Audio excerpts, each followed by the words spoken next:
देवरानी की सौतन। राधा एक सीधी सादी लड़की है। उसकी सास विमला तो उसे बहुत प्यार करती है, लेकिन उसकी जेठानी लता को राधा बिल्कुल पसंद नहीं। राधा अपने ससुराल में बहुत खुश थी, लेकिन उसकी ये खुशी ज्यादा दिनों तक नहीं टिकी, क्योंकि राधा का पति मिहिर उसकी सौतन ले आया। ये कौन है जी? आप किसको घर पर ले आए?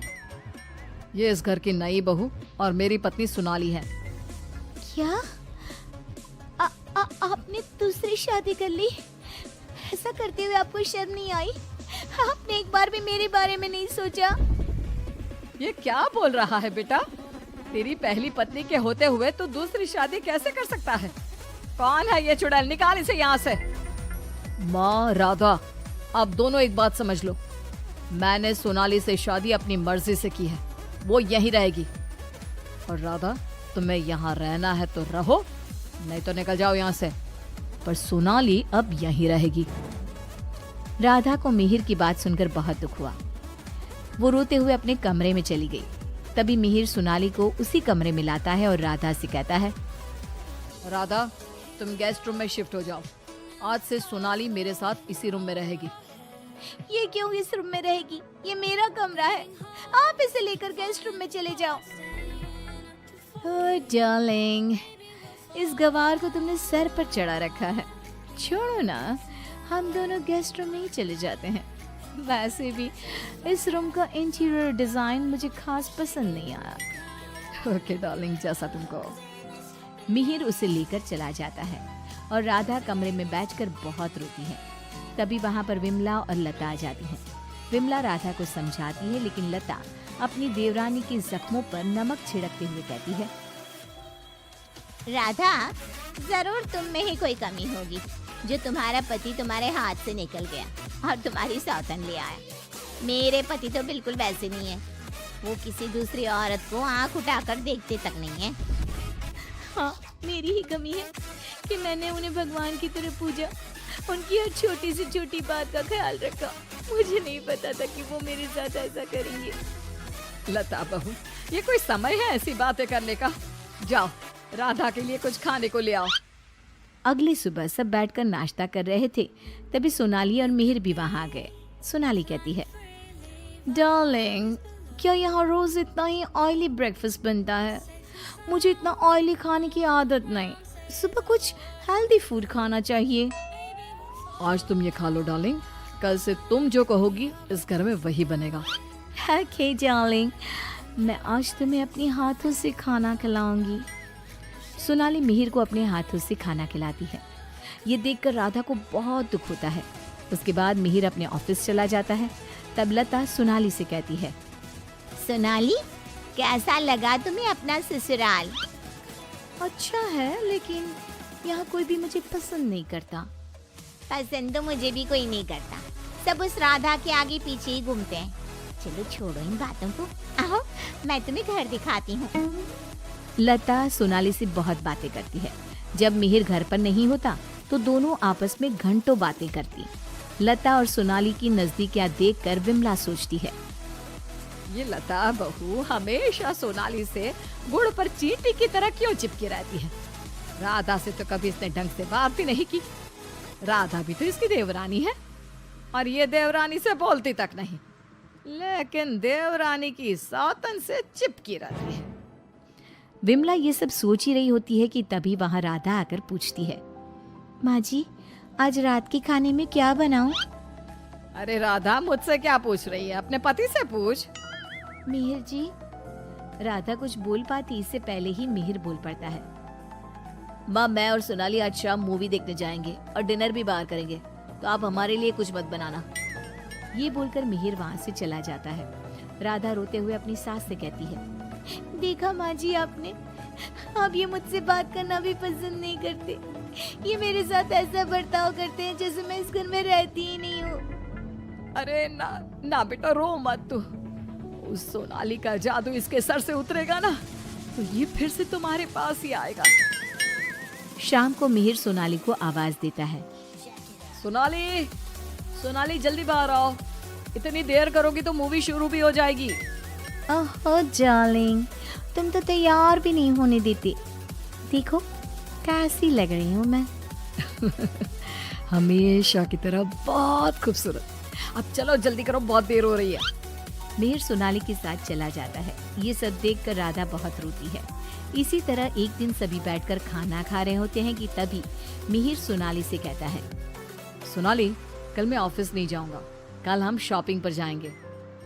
ठीक है डार्लिंग।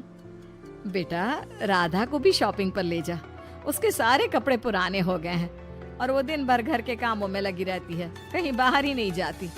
बाहर जाएगी तो उसका मन भी बहल जाएगा। क्या कह रही हो माँ? मैं राधा को लेकर बाहर जाऊंगा? कभी नहीं। सॉरी माँ, लेकिन मेरे पास टाइम नहीं है। मैं आपको रुपया दे दूंगा, आप चली जाना उसे लेकर। बेटा, तू तो राधा को बिल्कुल भूल गया है, मगर ये याद रख, वो आज भी तेरी पत्नी है और इसी घर में रहती है। हाँ तो वो क्यों रह रही है इस घर में? चली क्यों नहीं जाती? राधा, अगर तुम चाहो तो मैं तुम्हें तलाक दे सकता हूँ। तुम ठीक से सोच लो और अपना फैसला मुझे बता देना। बदले में जो चाहो वो मैं तुम्हें दे सकता हूँ। मिहिर की बात सुनकर राधा के ऊपर मानो बिजली सी गिर गई। इसी तरह कुछ दिन बीत गए।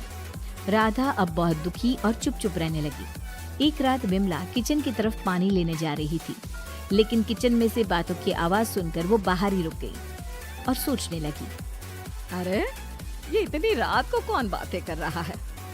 ये तो लता और सोनाली की आवाज लग रही है। ये दोनों इतनी रात को क्या बात कर रही है? ध्यान से सुनती हूँ तब पता चलेगा।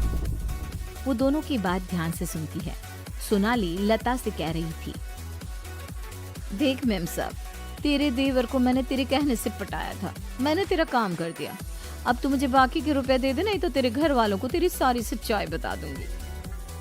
अरे तू ज्यादा चालाक मत बन, मैं तुझे पहले भी कई सारे रुपए दे चुकी हूँ, अब और रुपए नहीं दे सकती।